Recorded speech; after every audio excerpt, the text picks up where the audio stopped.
Hi, welcome to another exciting episode of the Andre The Beast Crayton Show.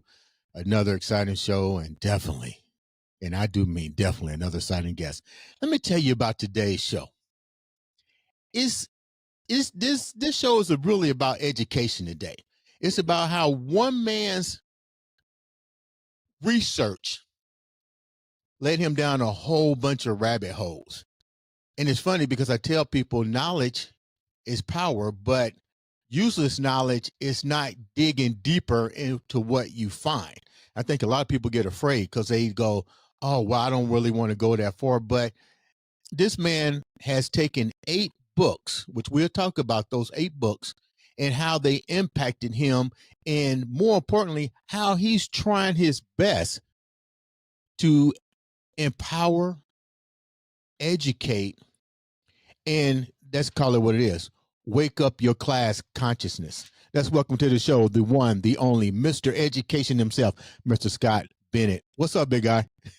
Andre, thank you so much for that introduction. That was wonderful. I'm doing great. I'm so happy to be here with you today. Thank you for having me. You know, I like the beard. I just shaved mine off. You look great in the picture behind you. I was like, whoa, that's You know, beautiful. But, it all comes back. yeah, It yeah, ebbs and flows. it'll come back. As you know, I just got tired of people saying, you like Santa Claus. I'm like, really? Santa Claus? Yep. That's the most I can get after growing a beard is Santa Claus? Come on, man. You know, one of my best friends is Jewish, and he had a big beard like us. Yeah. And he said that people would come up to him, and he could feel the respect from the wisdom that the beard conferred. Even in the store, people would be like, "Sir, what do you think?" And it was like he became a rabbi just by the power of his facial hair. And I Yeah. think a white beard, yes, Santa Claus, yes, but also it says you are wise. You know, you know what? I 100% agree with that. But you know, having the beard every now and then, you know, somebody at a barber screws it up, and you have to Oh just yeah. like take it off, redo Yep. it, and then go. I'm not going to you no more. But with You that know, uh, said, with that said, Andre, that I have about 30 years of experience now trimming my own beard and using different trimmers and, yeah, working on the symmetry, keeping it symmetrical. It's a yeah, full-time job. yeah. And I tell people, you know, that was a full-time job. You Yeah, know, this is easy. Now just brush it, and they go, "Why you brush?" I said, "That's how you get it to grow back." But that's right. let me tell you what I like about you and following you on social media is your class consciousness. Before we get started on that particular word, tell the viewers a little bit about you. Well, I'm what you might call an autodidact. That's a fancy word that means self-taught. I went to University of Michigan up in Ann Arbor, which is a great school, but I don't like to rest on any of my academic bona fides because I don't have a lot. I'm not a PhD. I'm not a professor, but all of the things that I've learned about class consciousness have come from books and just educating myself, like you say. And it's not impossible to do. A normal person can move through the world and understand these concepts. And I feel like a lot of people already kind of get the idea before they even hear the words class consciousness. We know that rich people basically run our society. That's not saying that isn't shocking, and it's not a conspiracy theory. It's just the facts of the matter, and it's been that way for a long, long time. But it doesn't have to stay that way. It's possible for the people to be empowered and to make changes that benefit the mass population. You mentioned class consciousness, and you went to college. I went to college. I enjoy the books that you read, and we'll talk about that later. But you grew up in the Michigan area, and so what was That's it right. like growing up for you before you even got to being awakened? Let's call it what it is with class consciousness. What was it like growing up for you as a young man in Michigan? Um, I was always a good student. I never found it super difficult to get A's and B's in school, so I'm lucky in that way. But I always had what you might call an anti-authoritarian streak. I've always had a hard time with people who want to boss you around because they're in charge. Mhm. And it can be a small thing. It can be like a security guard at a store, Mhm. or a lifeguard at the pool, or it could be a teacher or a vice principal at your school. Like, people who are empowered with some level of authority and think that they can tell you what to do, tell you what to think. And I've always resisted that. I've always Mhm. had a hard time with that. And I know that's not uncommon. I know a lot of people feel that way. Mhm. But I think in this day and age, and this society especially, uh, there's a real pressure to follow the leader or follow authority, Mhm. and I'm just here to reject that entirely. The way I want to do this show, and I'm gonna let the viewers understand, because we're definitely gonna do a part two, because your story is so impactful and engageable, and for the ones who are in the same boat as you were, will get the message. Those that don't get the message, we're going to make them understand why they should today. So what I'm going to do is I'm going to start out with at least one of the books. We're going to go through all 8 books that shaped you. And Oh, I'm going to tell the audience why we're going to do this in part 1. Because at first we just going to do 30 minutes. I was like, no, we can't put this in a 30-minute, but we can start with the journey on what led this whole class consciousness. Because I think in order for people to understand anything, you have to start from the beginning. And what led you to the first book that changed your life? And I think the book was called "Who Would Tell the People" by William. Right. yeah, I could pull all those books out because I got them right here on my bookcase. But that one, all right. So I graduated college in 2001. I was going to go live in Turkey. I was going to teach English in Turkey. I took 4 semesters of Turkish language, and Mm-hmm. I was all set to go live over there in 2001. I was supposed to fly out September 13th, 2001. And of course, September 11th, 2001 happened, and everybody I knew was like, "Oh my God, you can't go live in the Middle East. You can't go do Right. it." So I didn't. I ended up staying here, and starting a career in media.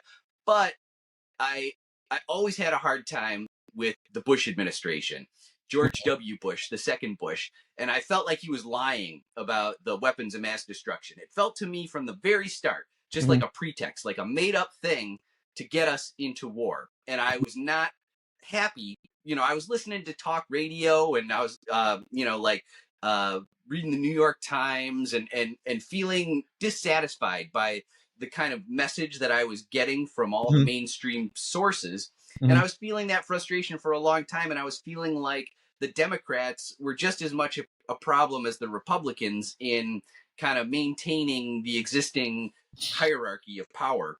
Mm-hmm. And so I was feeling very fed up by the end of the Bush administration. And that's when I decided that, I had an idea for a third political party back then. And that set me on a journey for writing a book, which never was actually published. But it's called.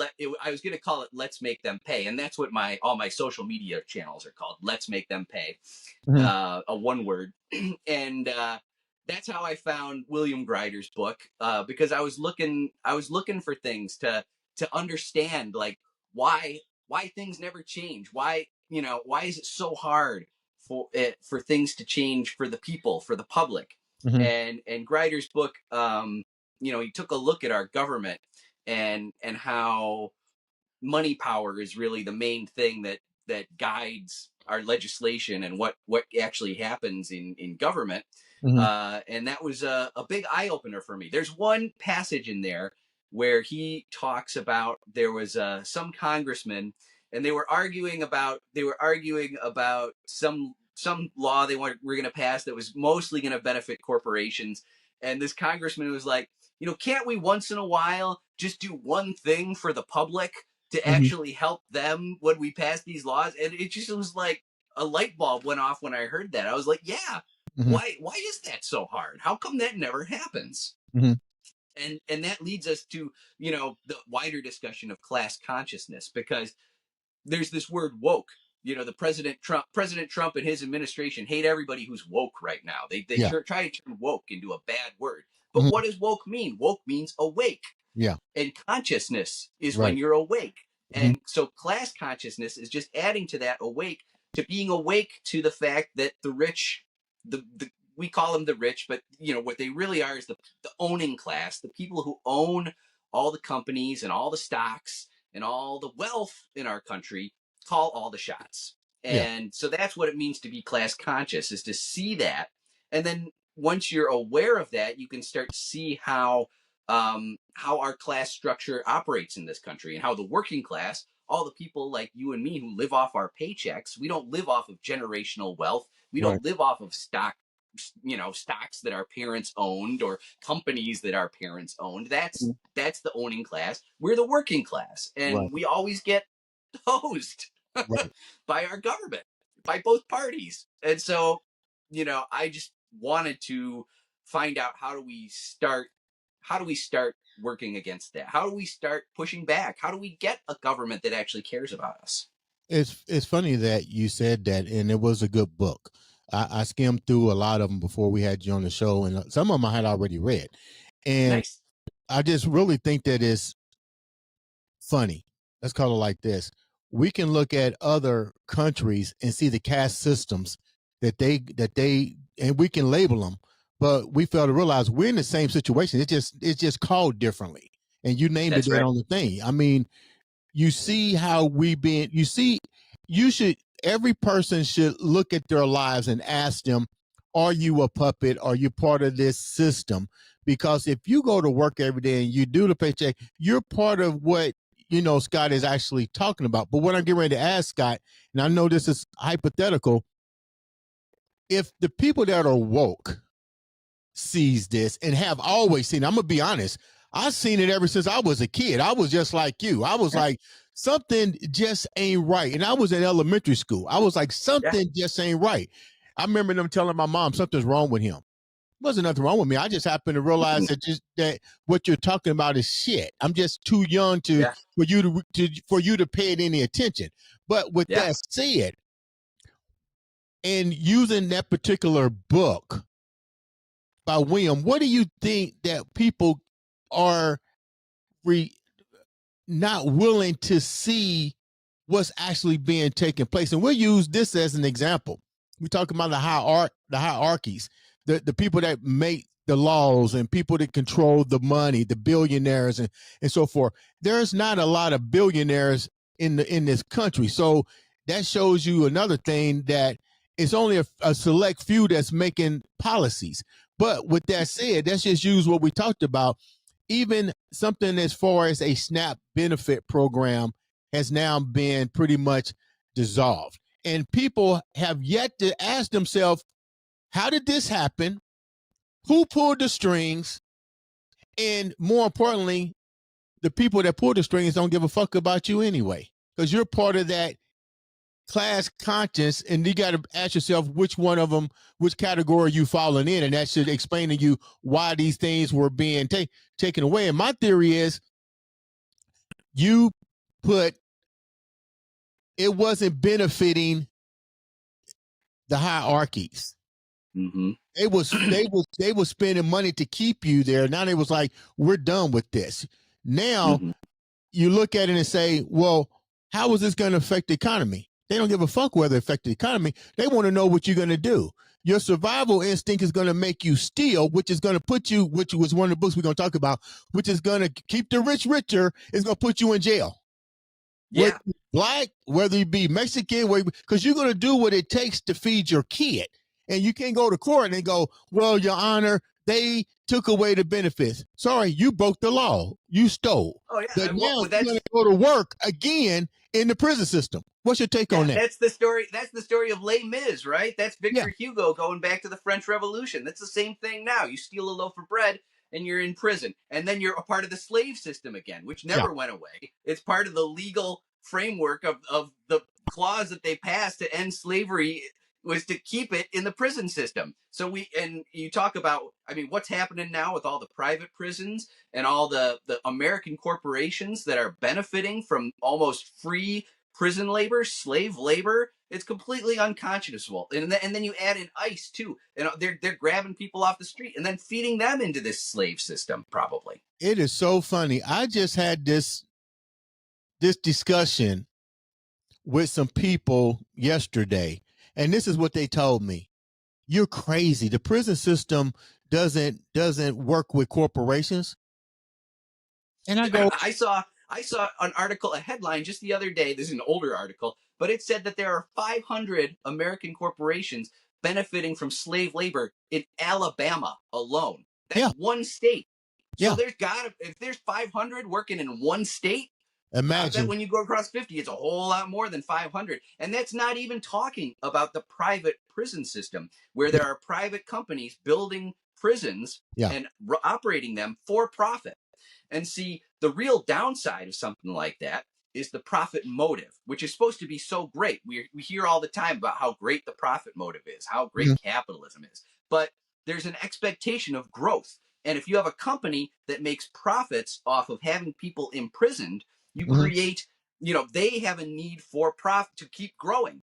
So mhm, that they have a demand.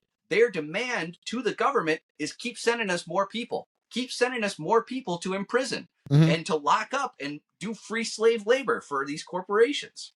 Why do you think the average person doesn't understand this? And I tell people,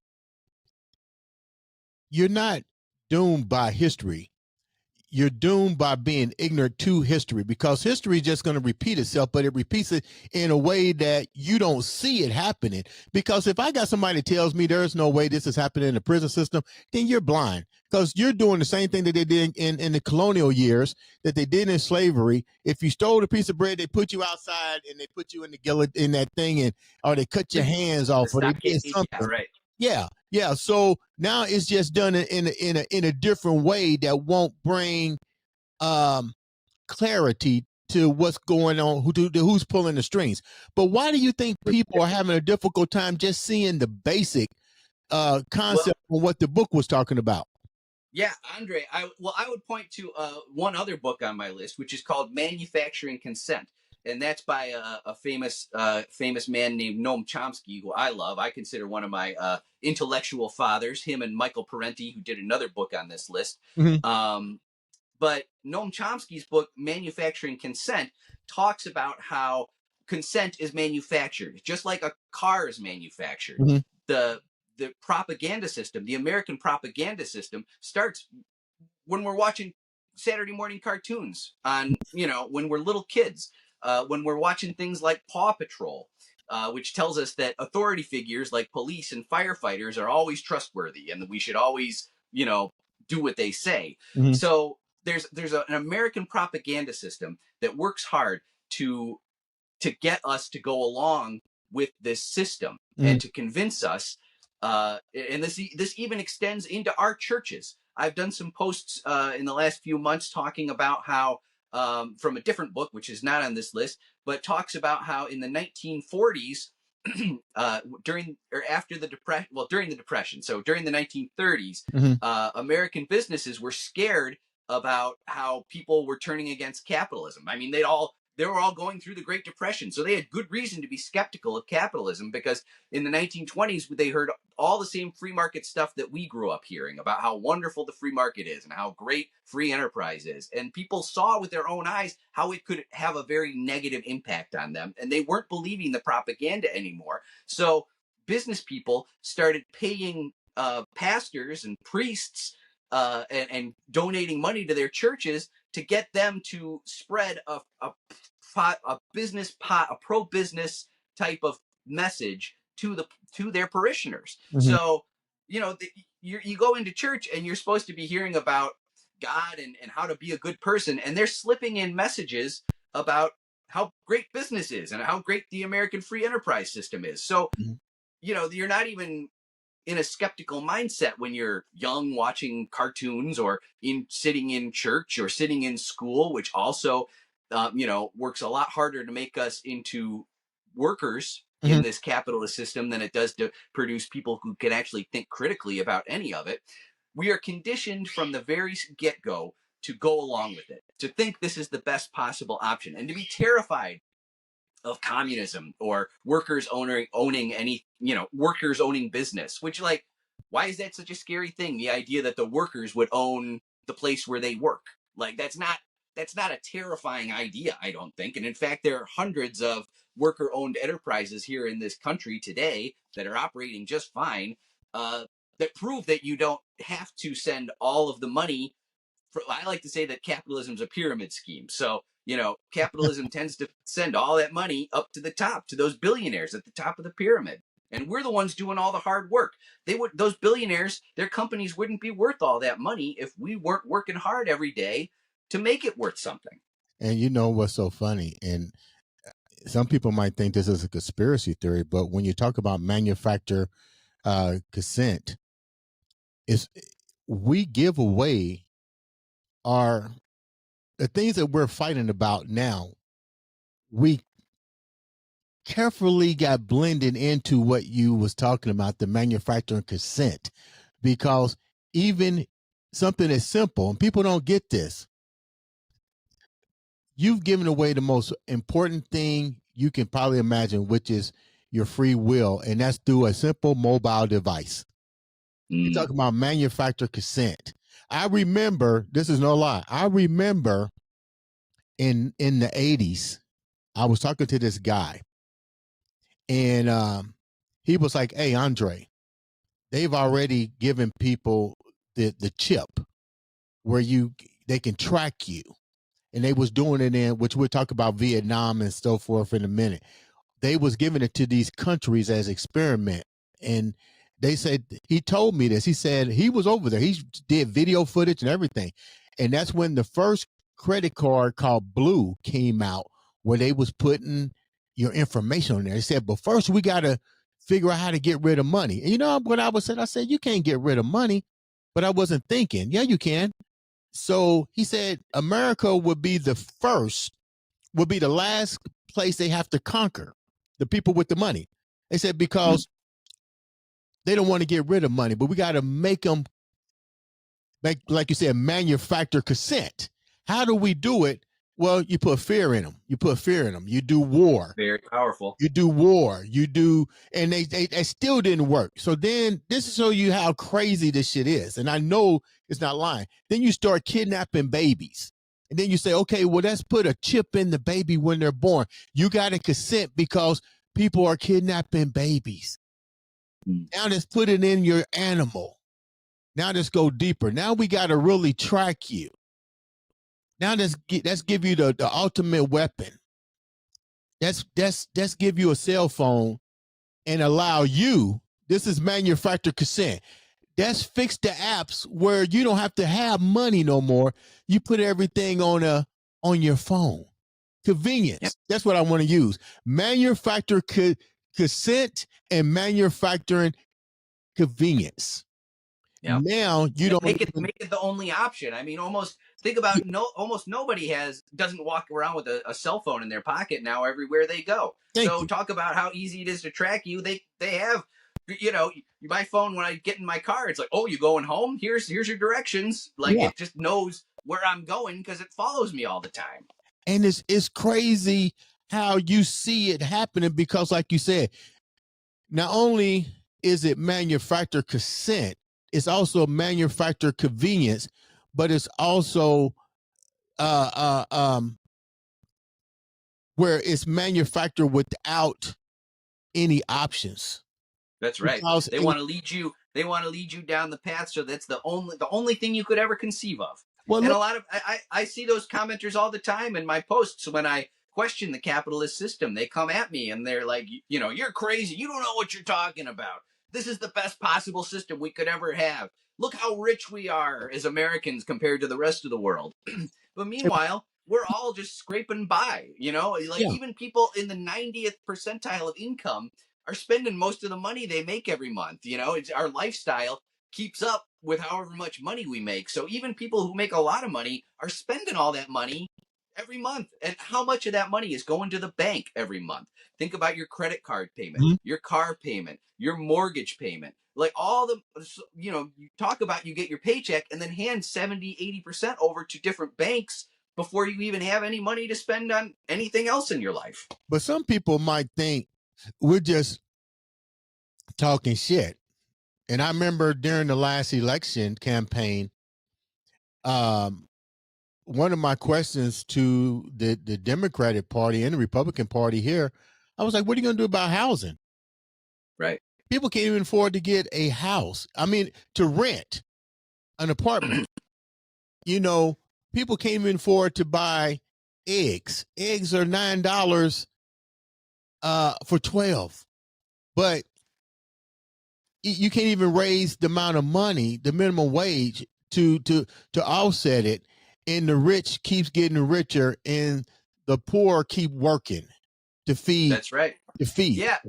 This, you mentioned it earlier, the SNAP benefits being cut, and that's because in a capitalist system, the system we have, the people who are poor or the people who are homeless or the people who are on SNAP benefits, what have you, they exist as a warning to everyone else that if you don't participate in this system, if you don't jump into the rat race and try and keep getting to the next spot in your career or trying to get a higher paying job or whatever, that you're going to end up like these people, like a home, you end up homeless and you end up living in your car. And then that exists as a warning that you had better jump into this system and participate or you'll get left behind.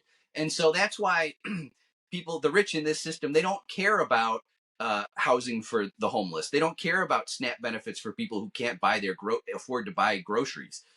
Those people exist as a warning to everybody else to shape up and to participate or get crushed. And so that's why in a socialist system, that's not the whole plan. The plan is like we lift everybody up so that there's a baseline, so that so that housing, you can have a house for everyone. We have what, 5 or 6 empty houses for every homeless person in this country. It's a false, there's a false scarcity, and there's false scarcity all over the place in our system. How much food? I think 1/3 of all the food in every grocery store ends up thrown in the garbage because it's false scarcity. We have more than enough food to go around for every hungry person. In fact, we could end hunger for just a few, it's not that many billions. We could end hunger for every person on this planet. But the capitalist system does not want that. I'm glad you said that, because when I tell people that, they look at me like I'm crazy. I'm like, there's never a shortage of food. We have tons of I live in the Midwest. You live in the Midwest. There's tons of farmland that's not even being farmed. And the reason that they don't farm is because the government tells them not to. They pay them not to do that. Right. But the farmers ain't going to tell you that. They get a check. Right. Yeah. Well, and it's not even farmers. It's like 4 companies that own like 80 or 90% of all the farmland. Oh, interesting fact. Bill Gates, the Windows, billionaire, used to be the richest man on earth, has slipped down a few slots, but he's the biggest landowner in our country. Yeah. And that's just like George Washington was. This is a little known fact. George Washington owned more land than any other person in the country. So even back then, the founding fathers, we call them, they were the richest dudes in the country. Who else but the richest guys in the country could afford to take 4 months off from like what, May to September in 1789 to write the Constitution?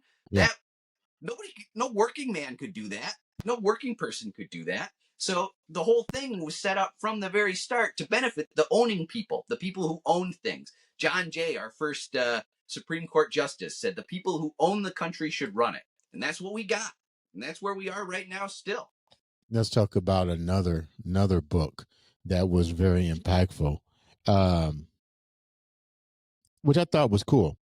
The People of the United States and the mythology behind that. That's deep, because I tell people, if you go back deep enough and you understood the founding of this country, you also start to recognize how the class consciousness, the new word, came to be. You then see how stories like the Bacon Rebellion changed the narrative. You see how the founding forefathers use their, we'll talk about on part 2, their so-called heritage to create a new word, which is called white. Yes. Yeah, that's a great example. So, People's History of the United States by Howard Zinn, one of the greatest books I ever read. Mhm. Huge eye opener for me. Deep, deep history, and very much not the kind of history that you hear in your history classes in high school, because Yeah. those classes are about manufacturing consent, about getting us to believe, oh, this is the greatest system that ever existed, and Mhm. oh, the founding fathers were such, they were so noble, and they had such lofty aspirations. True. I don't want to say that's not entirely true, but they also had personal interests. And They had a you personal talk agenda when about they the came people, here. the Yeah. slaveholders, there were a number of slaveholders who helped write the Constitution, helped come up with the three-fifths compromise, which horrible blot on our history that we don't spend a whole lot of time talking about. We skip right over that. That a slave is only worth three-fifths as much as anybody else living in those areas is awful. Mhm. But the whole concept of whiteness was, just as you say, and Zinn just talks about this in his book, was created because um, in the in the pre-revolutionary period, uh, when slaves were first coming to the colonies, the the people just saw them as human beings, just like Yeah. them, and they had to stop white people from from intermingling and feeling sympathy for the slave population, Mhm. because they could see this is just another human being right here. So they had to create a social hierarchy in Mhm. order to keep them separate, in order to make the white residents feel superior to the slave residents. And that was it was created out of, it didn't exist. It's No.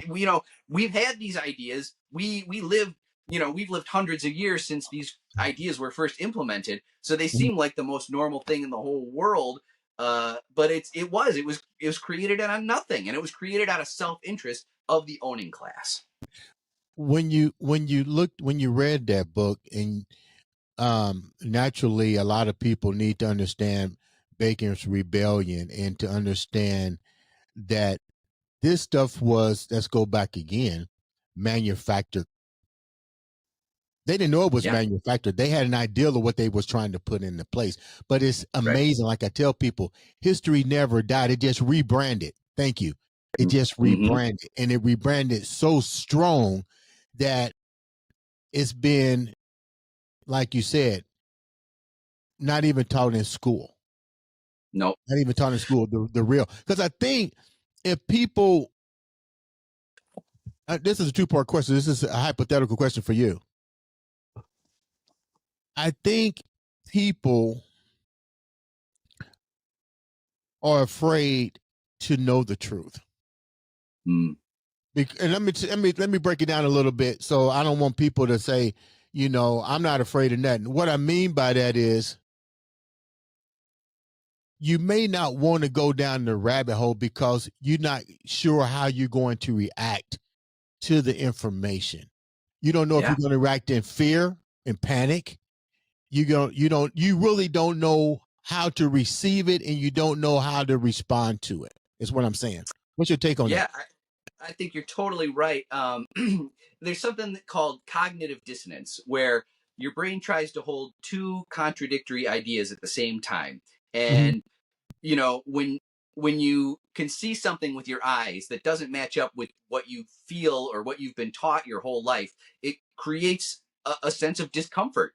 And it's very natural to just lean into the part that you learned your whole life and just say, no, no, no, I know the thing I've seen with my eyes. I can look away, because I know that the things I learned, the things that I feel comfortable with, because I've been hearing them my whole life, that's real. So Mhm. I'm just going to hold on to that even harder, Mhm. because it's hard to let those things go. It's hard to admit that you've been manipulated. It's Mhm. hard to admit that you've been manipulated by people who even have kind intentions, like your school teachers, your elementary teachers, your high school teachers. Mhm. It's not that they're bad people, but they are perpetuating uh, a system that promotes hierarchy, that promotes racial hierarchy, that Mhm. promotes economic hierarchies, promotes men over women. And these things are baked deep, deep into our system. And as we were just saying, a lot of those choices were conscious choices that were made to benefit the people at the top, that who are largely the white owning class, who are men, who are straight, who are Christian, who are, like a lot of the things in these hierarchies, you know, we're conditioned to believe that that is the way things should be, and because that's the way things are now, we're like, oh well, I guess that's just the way things are, and that's just the way they'll always be, or that's the way they have always been. But you come to find out when you look into history that that's not how things have always been.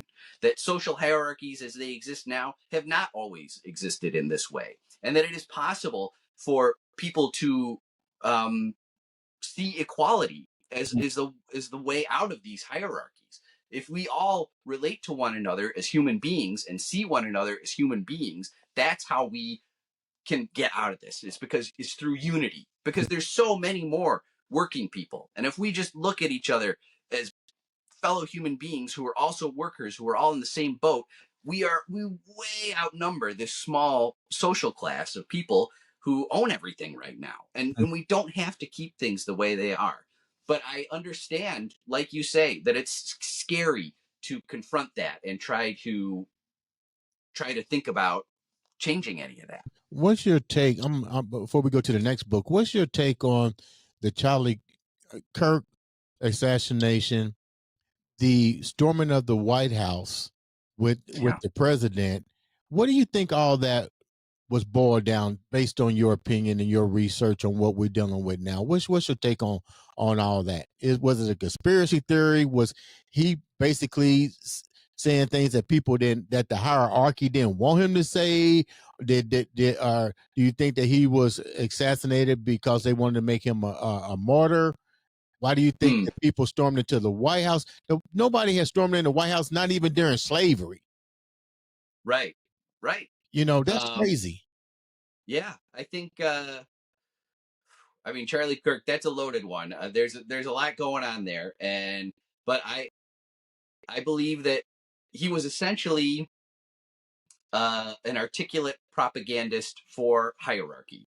Okay. He was saying that the existing hierarchy is valid and that we should keep it. Like his ultimate message is that men should be over women, and that white folks should be over black folks and brown folks, and that rich people should be over poor people. And I reject those ideas. I don't agree with any of that. Mhm. I think that's all wrong. I think the way things are now is completely unfair and should definitely be changed towards greater equality, especially greater economic equality, which will help balance all the other unequal hierarchies as Mhm. well. Um, but I you know I tend to believe. I mean, I don't know anything, but the people who say that because Charlie Kirk was turning against Israel, that was the reason that he was killed, that that has plausibility to me, because as a person who makes social media content, I've seen the power of the pro-Israel strain on social media, Mhm. and I know how powerful that is. It's a very powerful propaganda arm. They have what's called Hezbollah. It's run by the IDF. It's people in soldiers in Israel who work on social media, who help promote the propaganda messages that give people sympathy towards Israel and what they're doing. So when people talk about them, but it's there's no proof. There's no solid proof at this Mhm. point, but it's a real taboo. But that's um, I've I haven't talked about it in any of my posts, but that's kind of where I lean. As far as January 6th goes, Yeah. I think there's a lot of resentment in our society. And I think people on the right feel resentment just like people on the left. And I think Trump has successfully convinced a lot of people on the right that he's fighting for them. Mhm. In my opinion, Trump lies about just about everything he says. He's not an honest person, and I don't think anybody. So I'm just surprised that anybody believes anything he says. Why do you But think he got it, elected too? Why do you think this has always puzzled me, and nobody to this day has really come forward with what may seem to be a legitimate educational reply.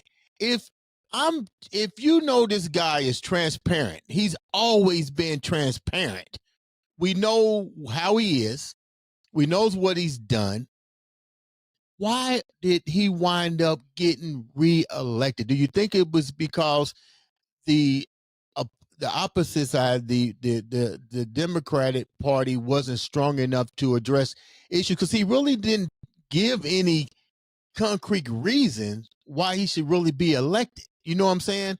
Yeah. So was the Democrat the which we talk on part two, was the right hand better than the left? I don't think better. But I think I wrote an article about this before Trump was elected, and I think that there's a huge segment of our population, our voting public, who feel like neither party represents them, and they feel completely abandoned, and they are justified in feeling that way. And I think some people saw with Trump a person who was going to tear down the existing system. They didn't know how it was going to happen. But then it was They going to happen. didn't know they didn't know specifically what it was going to look like, but they saw in Trump a wrecking ball, and they said, "Let it go, let it wreck this thing, and let's see what happens on the other side." Now, unfortunately, with ICE and all the fascistic things that moves that the Trump administration is making, it's looking like he's going to take us into straight on dictatorship to end the constitutional republic that we had before. But so there's but when you talk about the Democrats, yeah, they weren't offering anything. Yeah. I think one of the most important issues in that election, to many on the left, was the genocide in Gaza, and the Democrats were not willing to change, to be different from the Republicans on that, because both parties are completely committed to supporting Israel no matter what. So, um, there just wasn't enough differentiation, like you say. And I think it really boils down to capitalism, because both parties, there's a right-wing commentator named Kevin Phillips. He's written several books I really like. He used to be a speechwriter for Nixon back in the day. And he said that the Democratic Party is the second most committed capitalist party in the world, only behind the Republican Party. So, both parties really, they're completely dependent on the money that rich people give them. We call them campaign donations in our society, but it's basically legalized bribery, where corporations and rich people can put as much money as they want into any candidate, and both parties are completely implicated by that legalized bribery system. That is crazy. Let's talk about this other book, which I love, "The Lies My Teacher Told Me" by James. Great one. Yeah, that's crazy. What was so impactful with that book that made you read it? And how after going through the couple of books that you already went through, how did this take it to another level? Yeah. Well, I think for a lot of people, we talk about Howard Zinn's book, People's History of the United States, but it's a really big, long, thick book. It took me forever to get through.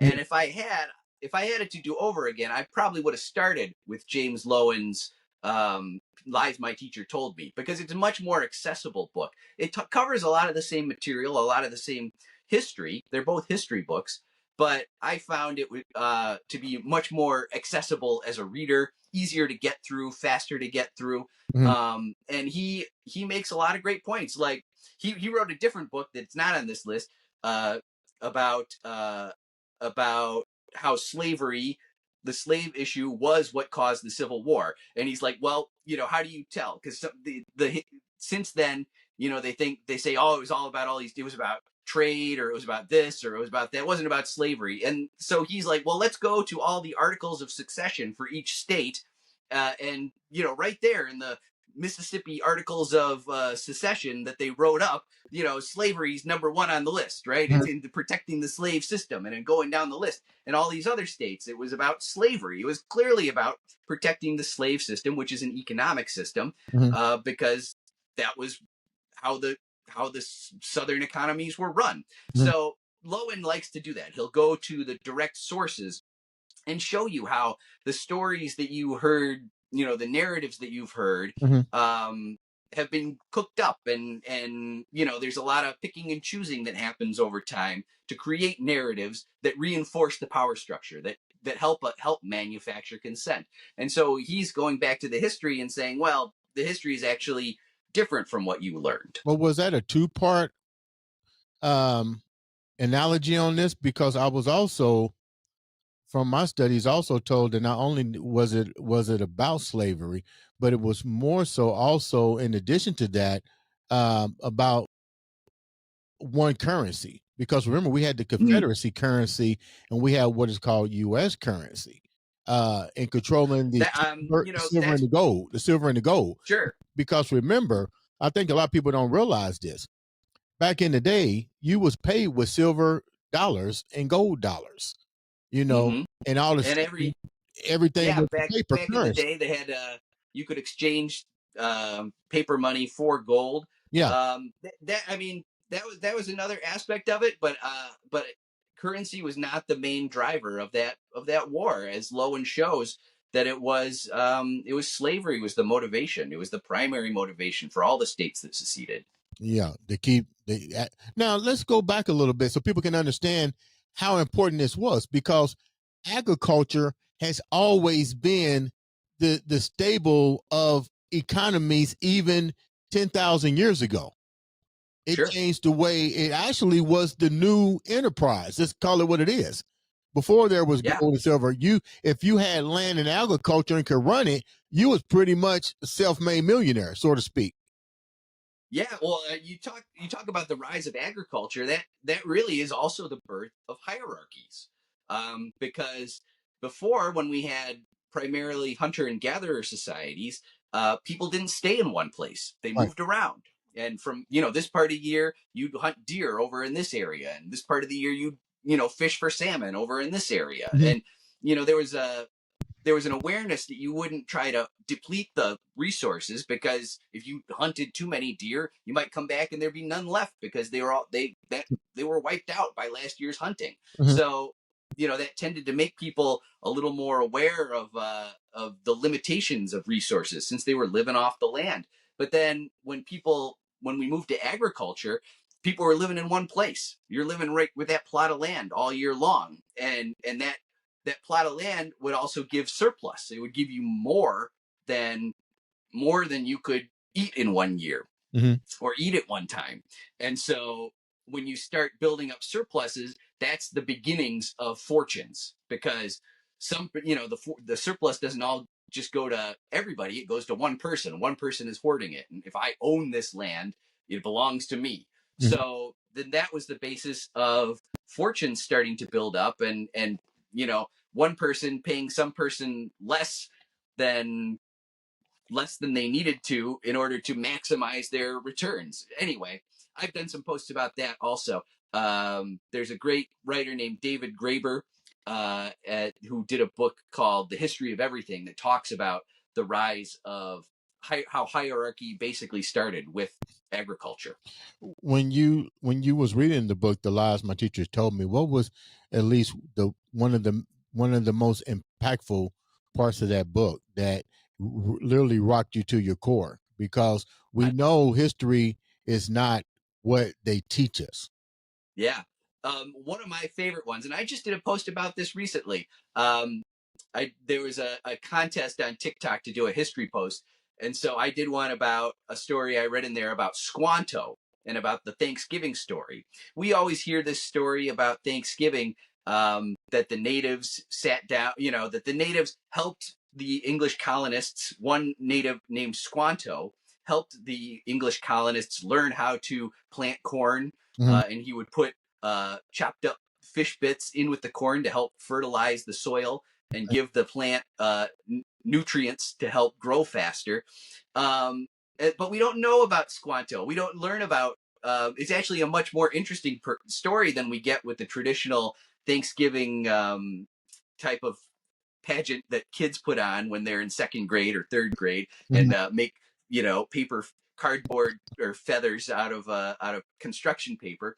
Squanto actually lived in the village that the colonists went to in Plymouth Rock. Um, there was a town there named Patuxet, that all the villagers had been wiped out by plague just about 2 or 3 or 4 years before the colonists got there. Mm. And Squanto had actually been kidnapped into slavery twice before they got there to Plymouth Rock. So he knew English from actually, it said he may have made 3 transatlantic trips on ships before the colonists arrived in Plymouth Rock. So there's so much backstory to this tale that we don't even get in our history classes. That's so much more interesting about how plague wiped out about 90%, they say, of Native American populations between the time of Columbus and when the colonists arrived in Plymouth Rock. So for a couple hundred years, people were dropping like crazy. And Mm. Patuxet, everybody in Patuxet was dead, except for Squanto, because he wasn't there. He was gone. And so when he came back, the colonists were there, and he's like, well, this is my town. They're living in my town. I may as well help them. Mm. But fascinating story. Let's go to Michelle Alexander. I thought this was really Oh, cool. so good. The new Jim Crow. And I tell Love that people book. Jim Crow never stopped.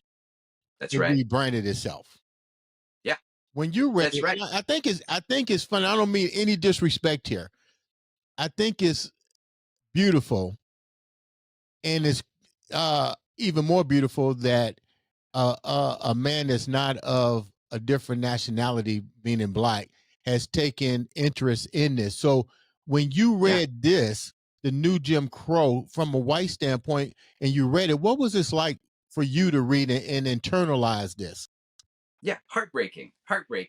And so I think, you look at, since the civil rights movement, we supposedly made so much progress, right? And Mhm. it's no longer legal to discriminate against a person because of the color of their skin in our legal system, right? That was one of the achievements of the civil rights movement. Mhm. But this is how Jim Crow just extended and rebranded, like you said. It's totally legal to discriminate against a person if they've been convicted of a crime. Yeah. So you can take a person and you can deny them SNAP benefits. You can deny them an application to live in an apartment. You can deny them a job.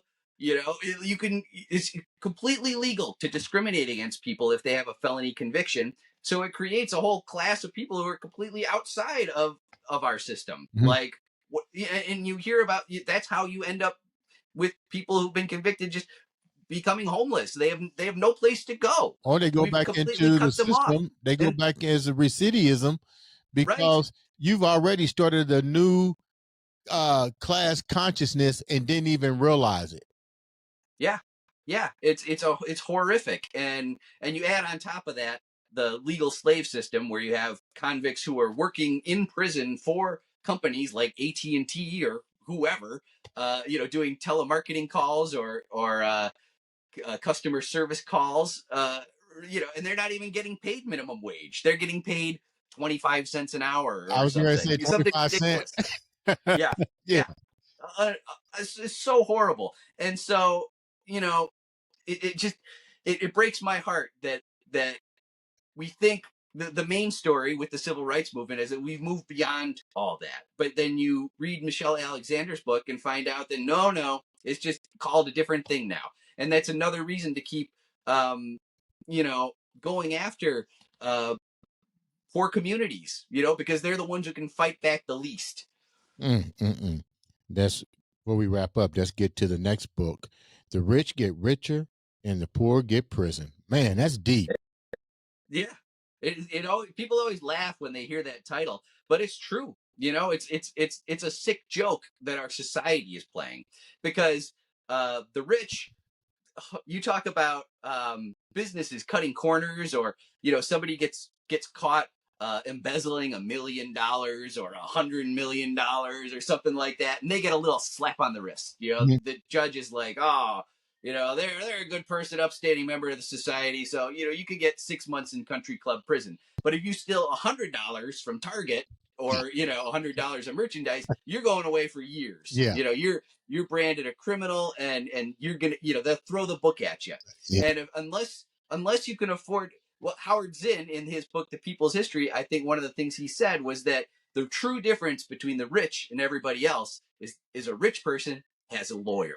Yeah. They have an attorney. They already have somebody that they have a relationship with who's going to defend their interests. And for a rich person to put down $3,000 or $5,000 for some kind, like, to a lawyer, a deposit or whatever, a retainer Retainer. they call it, um, that's nothing for them. Yeah. But for somebody like me or you, I mean that's a chunk of change, and I don't. That's not easy for a person to do with a lawyer, to get a lawyer, and a person who can't afford even the retainer. Well, you're just out of luck. You got to deal with a public defender and hope they can do something for you. You know But the what? entire system is built Yeah. to just feed more people into convictions. Like more than 90%, 97%, I think, of convictions are from plea bargains, You know, because part of the way that prosecutors and everybody in the justice system, they're all incentivized to keep those numbers up, keep those metrics up. I got this many convictions this year, and only so many people went to trial, or only so many people actually got acquitted. and so And our system is just designed to just funnel as many people as possible once they're arrested, even if they're guilty or not, into prison. and it's so funny that you said that, and I tell people when I was dealing with my custody, I had the number one lawyer, Judy Hester, and you're right. I seen how the system works. If I walked in there with any mojo, I would have been like blah blah blah. But this is what I tell people: spend your money on your legal team, because at the end of the day, that's you're gonna have to eventually wind up in that courtroom to some degree. Trust me, you're gonna wind up in there and you won't even know it. And you better have somebody, because if not, just like you said, they're gonna treat you just like Joe Blow. Yep. And if you get treated like Joe Blow, it's not good. The last book, Yep. and I thought this was really neat. Let's talk about the shock. Yes, shock doctrine. Yeah. Yeah, Naomi Klein, great book. That was a real eye opener for me. Talking about how it was the first book that I read that really talked about a man named Milton Friedman. Now he's a economics professor based out of University of Chicago, That's the and Freeman theory, he right? That's the Freeman theory, right? Sure. Yeah. We call his theories neoliberal economics, Okay. which and those are defined by privatization, cutting taxes on the rich and corporations, deregulation.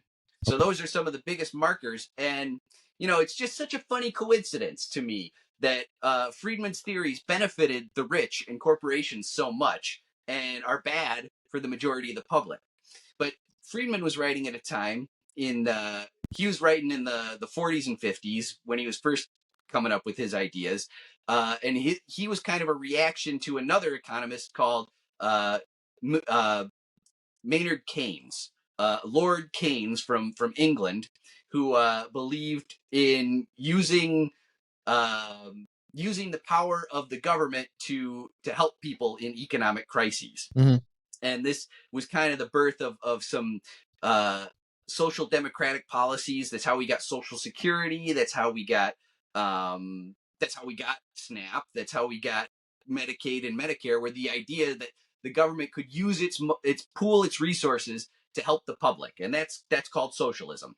But Friedman hated socialism. He was terrified of it, and he, like others on the right, like someone like Ayn Rand, knew that he could have a real successful career advocating for the rich, advocating on their behalf, and making it sound like what they called it during the Reagan and Thatcher era, when they were really grabbing onto his ideas hard. They called it they said there is no alternative. Like, this is the only thing we can do to save our economy when things get bad, when we have something like stagflation, a period in the 70s when wages were stagnating and inflation was going up at the same time. Something we may be getting very soon again here in this country. But so I reading Shock Doctrine is where I learned about Milton Friedman and how his ideas are. One of his things that he loved to talk about is, there every you want to use every kind of catastrophe. You want to be ready with your stuff for the next bad thing that comes along, so you can whip it out and say, here's what we should do, and advocate your ideas. And shock doctrine, she talks about shock therapy and uses it as a metaphor. It's the same idea, where you shock a patient and then you come in and try and put something on top while they're still in shock Hmm. to retrain their brain. They do the same thing with the economy in a situation like Hurricane Katrina, where New Orleans was wiped out. They come in and they're like, we should privatize the school system. Well, it's like, what's that got to do with anything? Hmm. No, but it's privatizing the school system makes it easier for the wealthy to indoctrinate students and put in the kind of education system that creates workers rather than thinkers. And they did all that when Katrina, the whole community was just reeling. People weren't even all back yet, and they were making huge changes to the school system and deregulating and privatizing things. It's just those privatization, like what they did here in Chicago with the parking spaces. They sold all parking meters to a company in Dubai, and again, it's the profit motive. So that company in Dubai is expecting to constantly have growth in its profits over time. Now, where are they getting those profits? From every person who parks in Chicago. Mm. They privatize, so every time you feed the meter, it's not going to Chicago like it used to. It's tax base. It's going to a company in Dubai. It's leaving the country. Money That, leaving the country for the enrichment of some very wealthy people. that would So that those would are some explain very damaging economic ideas. I'm sorry, Andre, what'd you say? that would explain why you guys' roads are never fixed. Yeah, that too.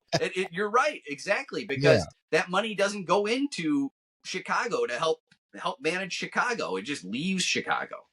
So before we wrap up, Scott, and we're gonna have you come back for part two because your story goes a lot deeper. We're gonna talk about the impact of a war, mainly Vietnam, and um, its effect on what we see today, and a little bit more about history of this of um, the economy in general, but a lot of other topics.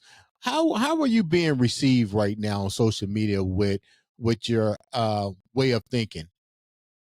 I've been very happy. I've been doing it almost 3 years now. I started my TikTok channel, my Substack, about 3 years ago, Mhm. and I've had steady growth. I'm up to about 85,000 followers on TikTok, which is that feels really good. That feels like a lot of vindication. And when I make my posts, I would say that generally it's more positive than negative. Yeah. I think people can sense that something's not right Hmm. in our society, and they don't understand, what's the disconnect. Why are things so hard? Why do groceries keep getting more expensive? And why don't my why hasn't my paycheck, why don't they ever give me more than a 3% raise at work? Why am I stuck in the same place? Hmm. And it's because of the class system. It's because of capitalism, because so much of all our hard work is fed up to very few people who benefit from the way that our society is set up. And when somebody like me comes along and says that it doesn't have to be that way, Hmm. and further, if you look back in history, it hasn't always been that way. Hmm. I think that's a message that people are ready to hear, because so many people, right and left, feel frustration with the way our economy is set up, the way our society is set up. Um, Horrible institutions like patriarchy and white privilege and class privilege are the reason why we're in this place. And Mm. so the power that we have hope. There is hope for the future. And look at monarchies have fallen, dictators have fallen, slave systems have fallen. It's possible, even when you're in it, to think, you think, oh, this could never change, but it can change. Things can change. Things can get better.